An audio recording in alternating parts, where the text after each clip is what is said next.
ओर से आज्ञा है। कुछ मिनट विचार प्रस्तुत है। एक साखी है। गुरु सेवा जन बंदगी, सत्संगति बैराग। गुरु सेवा जन बंदगी, सत्संगति बैराग। ये चारों जब ही मिले, पूर्ण होवे भाग। हमारे जीवन में ये 4 सूत्र हैं।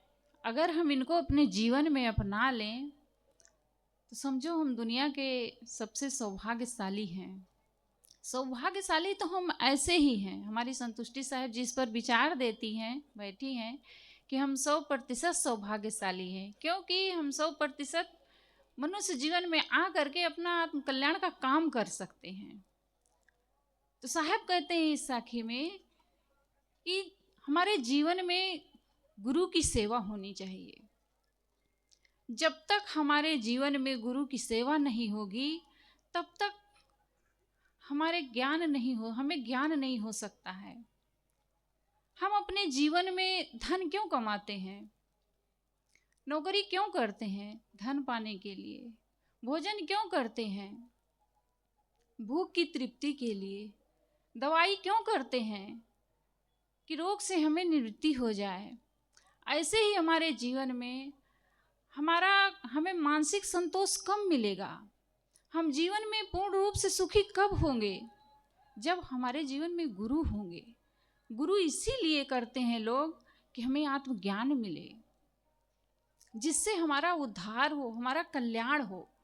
लेकिन आज अभी हम सब देख रहे हैं कुंभ मेले में गुरु के नाम पर कितना भटकाव है लोगों के अंदर, कि ऐसे ऐसे गुरु मिल गए हैं कि जिनको पा करके लोग भटक रहे हैं।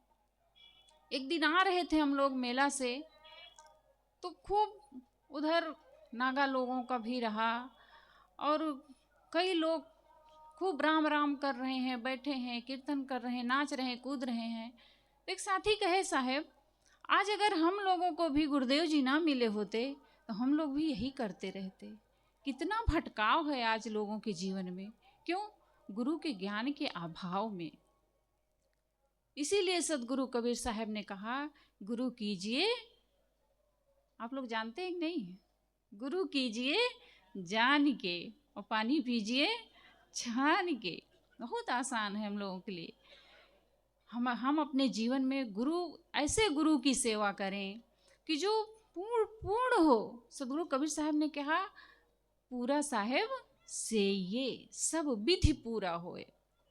ऐसे गुरु हों कि जो सब प्रकार से पूर्ण हों, जिनके जीवन में किसी प्रकार का विकार न हो, जिसके जीवन में किसी प्रकार की कमियां न हो, दोष न हो।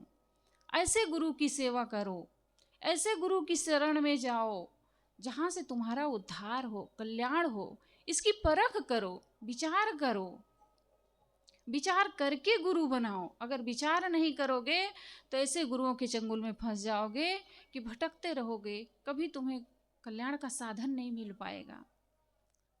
सदगुरु कहते हैं, संत महांतो सुमिरो सोई, जो काल भांजते बाँचा होई। ऐसे संतों की सेवा करो, ऐसे संतों की बंदगी करो, ऐसे संतों की शरण में जाओ जो काल भांज से बचे हों, यानी जिनका मन पूर्ण रूप से निर्मल हो, जिनके जीवन में कोई विकार न हो। हम सब बस बिना विचार किए गुरु कर लेते हैं और फिर जीवन भर उनके पीछे भटकते रहते हैं, क्योंकि गुरु के ऊपर विचार करना भी पाप हो जाता है। कहते हैं एक बार एक गांव में एक गुरु गए। गुरु आत्मज्ञानी थे, वहाँ के लोग पहले से ही दीक्षित थे। तो गांव में जो गुरु गए, आत्मज्ञानी गुरु, वो जान गए कि इन लोगों को कोई बोध नहीं है, केवल गुरु के नाम पर श्रद्धा में ये लोग भटक रहे हैं। तो गुरु ने उनको कहा, गांव के लोगों को बताया, कुछ सत्संग हुआ शाम को, उनसे कहा, जब संत गुरुजन हमारे गांव में आए तो उनसे कहो, उनसे प्रश्न करो, उनसे पूछो कि मैं कौन हूँ, मेरा कर्तव्य क्या है, हमारा कल्याण कैसे होगा, हमारा उद्धार कैसे होगा।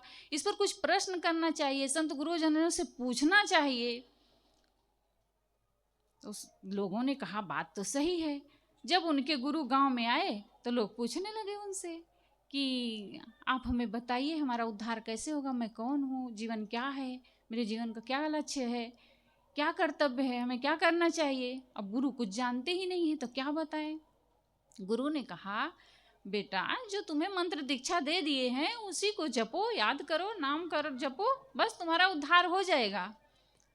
शिष्यों ने कहा, ऐसे तो हमारा उद्धार होने वाला नहीं है। तो गुरु ने कहा, फिर उन्होंने कहा, नहीं गुरु जी कुछ तो बताइए। तो कहे कि अरे बेटा, राम लक्ष्मण सीता इसी में भागवत गीता। शिष्यों ने कहा कि गुरुदेव ऐसे होने वाला नहीं है, इससे थोड़े हमारा उद्धार होगा। उन्होंने कहा, देखो अगर गुरु की बातों पर विश्वास नहीं करते हो, उनमें श्रद्धा नहीं रखते हो, तो फिर नरक में पड़ोगे। शिष्यों ने कहा, गोस्वामी जी ने तो लिखा है रामायण में, हरे शिष्य धन शोक न हरे, सो गुरु घोर नरक में पड़े। तब उन्होंने कहा, अब हमारी यहाँ चलने वाली नहीं है। तो उन्होंने कहा कि अब नहीं मानते हो अगर मेरी बातों को, लाओ मेरी दीक्षा वापस कर दो।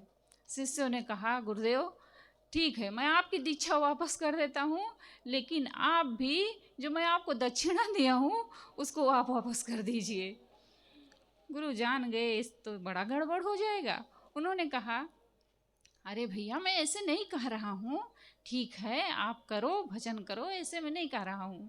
वो अपनी बातें टाल मटोल करके वहाँ से खिसक गए।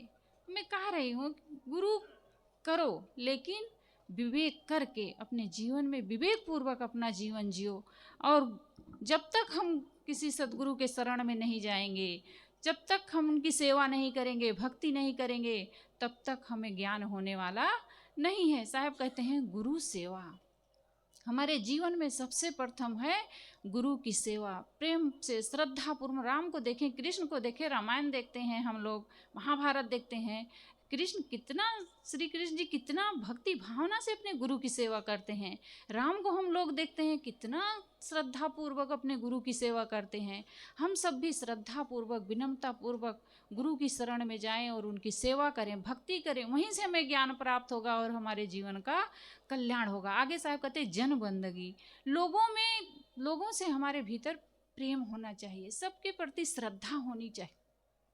लोग क्या होता है दूसरों के प्रति ईर्ष्या में जलते रहते हैं। सदगुरु कबीर साहब कहते हैं, जब लग दिल पर दिल नहीं तब लग सब सुख नाए। हमें सबसे प्रेम होना चाहिए, लेकिन हम अपने भाई से ही प्रेम नहीं कर पाते, अपनी देवरानी जेठानी से प्रेम नहीं कर पाते, सास बहू में प्रेम नहीं हो पाता है, गुरु शिष्य में नहीं प्रेम हो पाता है, आपस में ही हम जलते रहते हैं। तो लोगों से हम कैसे प्रेम करेंगे, बाहर से हम कैसे प्रेम करेंगे।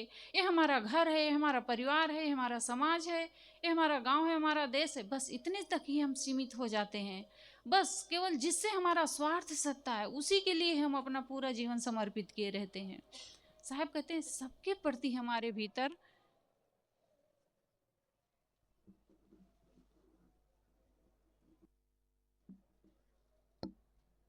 कैसे करूं सबसे हमारे भीतर हमारे जीवन में प्रेम होना चाहिए। अगर प्रेम नहीं रहेगा तो हम भीतर भीतर जलते रहेंगे, कभी हम अपने जीवन में सुख और शांति नहीं प्राप्त कर सकते हैं। आगे साहब कहते हैं सत्संगति, हमारे जीवन में सत्संग होना चाहिए। बिना सत्संग के अभाव में हमारे जीवन का सुधार नहीं हो सकता है, हमें सद्बुद्धि नहीं मिल सकती है, सद्विचार नहीं मिल सकता है। सत्संग से ही हमें सद्बुद्धि मिलती है, जहाँ से हमारा जीवन ऊपर उठता है। आज हम सबके जीवन में अगर सत्संग ना मिलता, सदगुरु ना मिलते, तो कहाँ पड़े रहते, पता नहीं कहाँ भटकते रहते। सदगुरु कहते हैं हमारे जीवन में सत्संग होना चाहिए। और चौथी बात क्या कहते हैं, बैराग होना चाहिए। बैराग का मतलब भी नहीं है कि केवल संतों के लिए ही है बैराग, हमारे लिए नहीं है बैराग। केवल सफ़ेद कपड़ा जो पहनते हैं वही बैरागी होते हैं। हम सबको अपने जीवन में बैराग धारण करने को हम जान लें कि ये चीज़ें गलत है, उसका हम त्याग कर दें। जानते सब हैं लेकिन हम नहीं त्याग पाते हैं। सब जानते, कौन नहीं जानता बीड़ी पीना गलत है, कौन नहीं जानता कि ईर्ष्या करना गलत है, कौन नहीं जानता चुगली निंदा करना गलत है, कौन नहीं जानता काम क्रोध लोभ मोह करना गलत है। सब जानते हैं, लेकिन उतना हम लोग त्याग नहीं कर पाते हैं। बहुत सारे विकार हैं हमारे जीवन में, जिसको हम समझ लें कि हमारे लिए गलत है, उसको हम तन मन से लग के और उसका त्याग कर दें। जब तक हम त्याग नहीं करेंगे तब तक हमारे जीवन का सुधार होने वाला नहीं है। साहब कहते हैं गुरु सेवा जन बंदगी सत्संगति बैराग। हमारे जीवन में गुरु की सेवा हो, और दूसरी बात सबसे प्रेम हो, और तीसरी बात हमारे जीवन में सत्संग हो, और चौथी बात हमारे जीवन में बैराग हो। जिन चीज़ों को हम समझ लें कि हमारे लिए गलत है, उसको हम तन मन से त्याग करने के लिए कमर कस लें, तभी हम सबका जीवन ऊपर उठेगा, ऊंचाई पर चलेगा। नहीं तो जहाँ के तहाँ हम सब अपने जीवन में पड़े रहेंगे। ये चारों जब ही मिले, साहब कहते जिसके जीवन में चारों मिल गए, समझो उसकी तो सौभाग्य है, तब पावत बड़ भाग। समझो बहुत दुनिया का सबसे बड़ा भाग्यशाली मनुष्य है। बस इन्हीं शब्दों के साथ मैं अपनी वाणी को विराम देती हूँ। बोलिए सद्गुरुदेव की जय।